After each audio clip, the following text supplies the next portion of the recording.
Okay, 7 o'clock, so I'd like to call this board meeting to order and to welcome board member 2 to the first meeting here.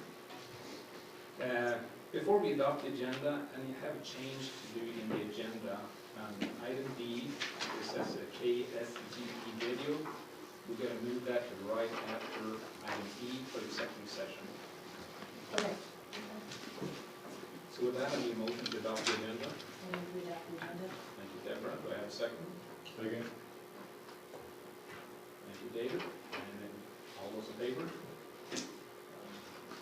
6-0. And next moving on to delegations. We have none this evening. We're moving right on to the USB 398 Parent to Teacher Program. Presentation by Delegations. Is that what we just moved? No, the KSDE videos. It's kind of together on the agenda, but yeah, no, they're different things. Okay. Sorry. Oh, he said number D. Sorry. Oh, D is fine. I'm separate from that. I don't know. Hi guys, how are you doing tonight? Good. Well, I'm just here to tell you about the Parents and Teachers update that I do every spring. So we're earlier in the spring than I usually do this, so there's not as much information as we usually have. But this has been a fun year. We got our Blue Ribbon Model Affiliate Reward for Parents as Teachers from the National Center. And we completed the Quality Endorsement Program between July of 2008 and April of 2019. And that was quite a process. Hats off to Amanda McGuire, our supervisor, because there was quite a hefty amount of paperwork that she had to fill out to go through that process to show that we are doing all of the Parents as Teachers model things. So that quote there is what National Center decides is a Blue Ribbon affiliate. It says that we're an exemplary program delivering the highest quality services to children and families. Implementation of the PAT model with quality and fidelity is vital in home visiting programs as it determines a program's effectiveness in accomplishing its original goals and intended outcomes. It also verifies that a program is being implemented as designed. Parents as Teachers' rigorous endorsement process demonstrates an affiliate's accountability and credibility to the community, its funders, elected officials, and partner organizations which they work. So we were excited to get that.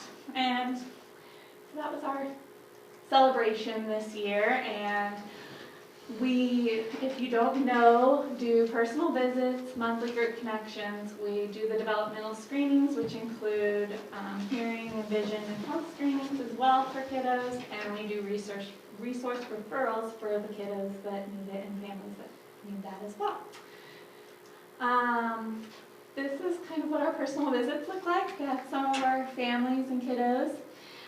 In that up top picture, there's a little boy that's building a tower, and there's a dice there. That's a little activity we do with the families where they roll the dice and count, and they add that many blocks to the building. And that's a fun little game that they play to work on their motor skills and their cognitive skills and counting. And then on the bottom picture, you see a dad and his son playing the parachute game, we call it, where they have to use their muscles to throw the ball up and catch it in a blanket. So we do these personal visits at home and do learning activities with the families, either monthly or bi-weekly, depending on the family's needs. And we talk about developments in parenting topics such as routines and health and nutrition and attachment and potty training and all of those fun things that parents are going through. And then we also talk about family well-being, because if mom and dad are stressed out all the time and can't focus on their little ones day to day, that's going to affect the family as a whole. So those are some things that we do, and at each visit we give the kids a book to encourage that early literacy piece. And if you ever get anything from the collective goods here at the board office, a piece of that comes back, and we get a lot of free books from that. So we really appreciate all of those sales and that donation as well. And we try and use activities based around things that families will already have in their homes. So we do a lot of recycled materials. And then we also are doing our group connections still, but group connections provide parents with the opportunity to just bond with other parents their kiddos' age, build that friendship and support system before they're in school and kind of working together as that. Groups can be anything from a family activity. We do a lot of story times at the library. We do presentations and then all sorts of different things. We do a group, I do a group in Lincoln once a month and in Sylvan once a month. This year we have done First Fridays in the Park, the Post Rock Festival. We worked with the Laboratoos over at Sylvan to bring them in to talk about how bees make honey, and the kids really liked that. That was a really cool group. We had Trooper Ben come to the high school and present on car seat safety and do car seat checks for the kids. We did a firehouse tour over at Sylvan. We worked with Extension to make freezer meals for some of our families. So those are some of the fun little things we've done this year. And upcoming this February, on Wednesday, we're starting our Brainy Babies series, which will be every Wednesday night in February, where I work with Nora Rhodes from Extension, and we do a story time in the evening for those parents that work and can't get to the story time during the day at the libraries. So these are just pictures because I like to show you guys what we're doing and how this is our joy of my job. So we've done some story times in the park, and yes, it's always fun to see the kids. This was our Halloween one. We did bobbing for apples. We did a beanbag pumpkin throw, and of course the kiddos love snacks, so that's always a hit. And this was the bee group, so the kids got to try on those hats, which was really fun. They loved that. We actually talked about possibly going to the Laboratoos place of business, but she didn't think that'd be safe because they actually have live bees in there, so we decided against that. And this is Trooper Ben, which we had a good turnout for that one. And this was the tour of the firehouse over at Sylvan. I've had really good attendances at groups this year, which has been fun. And this was our last group that I did. We did one on snow, and just because I'm a kid at heart, I wanted to show you this really cool activity we got to do. So we made snow globes with the kids out of baggies. Aww, that's cute. So it's fun. That works on the muscles that it takes to blow are muscles that you use for your speech. So this encourages early language in kids, and so there was a lot of spit happening, but it was really fun, and we had a good time with it.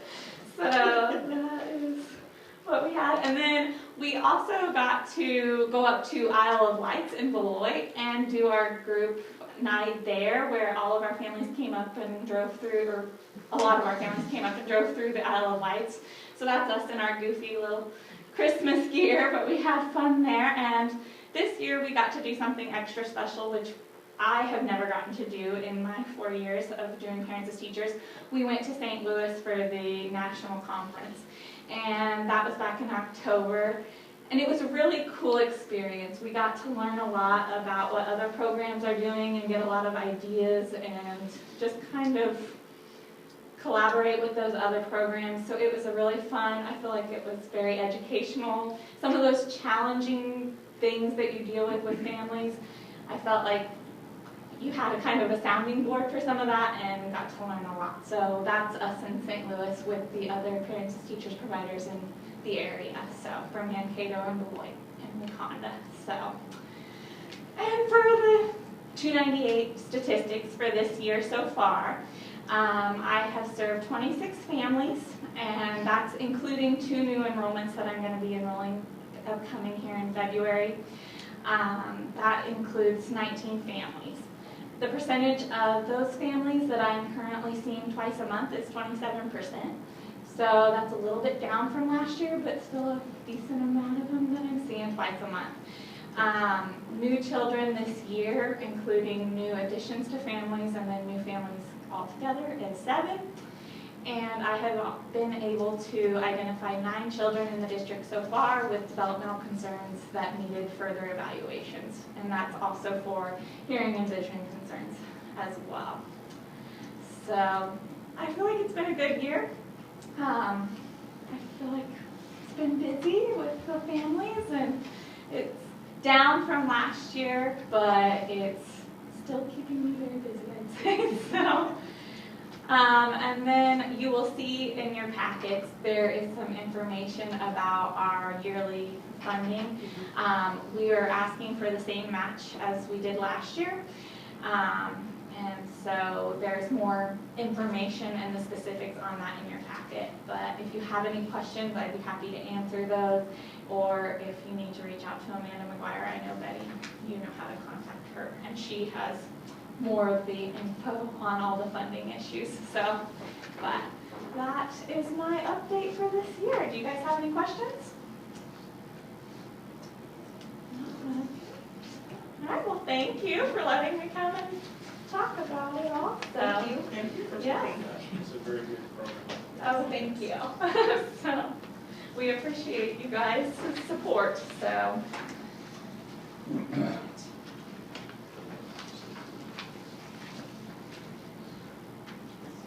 Next we need to go into an executive session with legal counsel for approximately 20 minutes. Any motion to do so? Gina, do I have a second? John? Motion by Gina, second by John, to use D 298 Board of Education going into executive session with superintendent and then consultation with an attorney who could be privileged in the attorney-client relationship at 7:10 for 20 minutes. And the Board of Education return to open meeting at 7:30 in the Board of Education conference room. The executive session is required to protect the attorney-client relationship under COMA. All those in favor? 6-0.